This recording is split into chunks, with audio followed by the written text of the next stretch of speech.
I would like you all to just close your eyes for a second and imagine a witch. What do they look like? What are they wearing?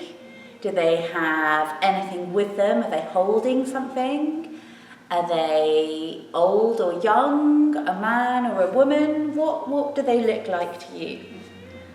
So I would guess that you are all thinking of something a little bit like what the person who made this doll thought a witch might look like.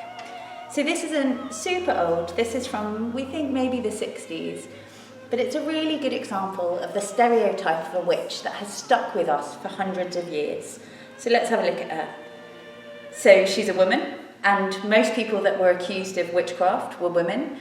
They were likely to live by themselves and be older. So we can see that this witch has grey hair. So she's an older woman, and she's not very pretty. So she's got a big nose and she's got a kind of scowly, aggressive face, because she probably wasn't a very nice neighbour. She is wearing this dress with a black cloak and the hat that I imagine lots of you thought of when you thought of a witch. And she's riding a broomstick as well, and that's really interesting that we think of women as witches riding a broomstick. So in the past, women were thought to belong in the domestic sphere, so at home, looking after children, in the kitchen. So the kind of things that they would have had access to as witches would have been something like a broom for sweeping up the kitchen, or a cauldron for cooking food over the fire.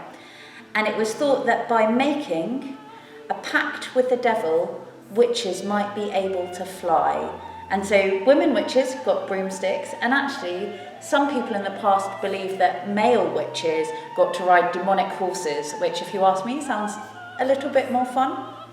So although these ideas of what a witch might look like are really old, hundreds and hundreds of years old, it's interesting that these are the kinds of ideas that have stuck around today.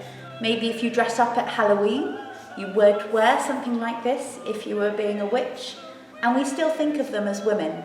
So that idea that women are more likely to be a witch has stayed with us over the centuries.